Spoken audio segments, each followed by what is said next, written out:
Welcome to the second video lecture of our subject, the history of USA. Here we will do in-depth study of the USA history. So, we will begin from American War of Independence. This war laid the foundation of the USA. The actors of this war were the 13 former British colonies and the Great Britain. We can divide this war into two stages. Number 1, premature stage. And number 2, the mature stage. During initial stage, 13 colonies started to boycott British products and royal orders. It was the outcome of the British steps of hard attitude. Now, we'll see role of France in this war. Benjamin Franklin signed the Treaty of Amity and Commerce with France. It recognized the US as an independent state. They also signed Treaty of Alliance, which made the US and France allies in this war. Spain played a significant role in this war. In April 1779, Spain committed to help the Americans. Spain provided financial assistance to them, and also started a military campaign against the British. The African Americans played their part as well, by taking up the arms against the British. They were motivated by the widespread talk of liberty, as most of them were slaves, and they wanted their freedom. This war was a result of decades of build-up of resentment among the colonists against the British. Following are the reasons for War of Independence. Number 1 is the mercantilism. It is actually a theory which states that a colony exists only for the benefits of the mother country. Here, mercantilism is the name given to some acts passed by British government. Now, we will study some of these acts. The Navigation Act was passed in 1651.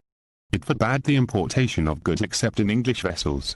Then there was Enumerated Act, which enumerated colonial articles like sugar and tobacco. It required that they only be supplied to England. The Staple Act required all foreign goods being shipped into American colonies should first be routed through English routes. And in 1673, Duty Act was passed to help enforce all other acts by requiring captains to provide insurance while loading. The Molasses Act imposed tax on import of molasses from non-English colonies. And the Sugar Act imposed high tax on sugar. So, these were some of these acts. Now, we will study second main reason for this war. It was the Great Awakening. It was basically a religious revival that gave the idea of religion as personal experience. And debate started over separation of church and state. It contributed to the ideals that would fuel the approaching American Revolution. Albany Congress was held in 1754, in which Benjamin Franklin proposed that the colonies should be united by a Grand Council. This may portray as unification of all colonies. French-Indian War was another main reason. It was fought between England and France. England came victorious. Colonists were promised relaxation in policies, so they supported England. Colonists gained good experience of war by fighting in this war. They got united and were strong enough to fight a Revolutionary War. Another main reason was the Boston Massacre. In March 1770, in Boston, British soldiers opened fire on a large crowd, resulting into the death of 3 and injury of 8. A trial was started, but all the soldiers were set free. So, the colonists considered this an act of discrimination by the British. After all these issues, representatives of 8 or 9 colonies held the first Continental Congress in 1774.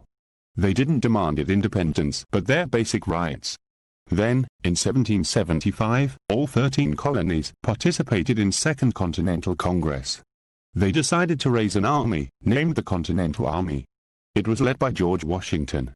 Declaration of Independence was a statement adopted by the Continental Congress on July 4, 1776.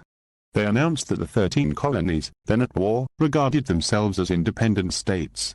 So, in 1783 England signed the Treaty of Paris with the colonists.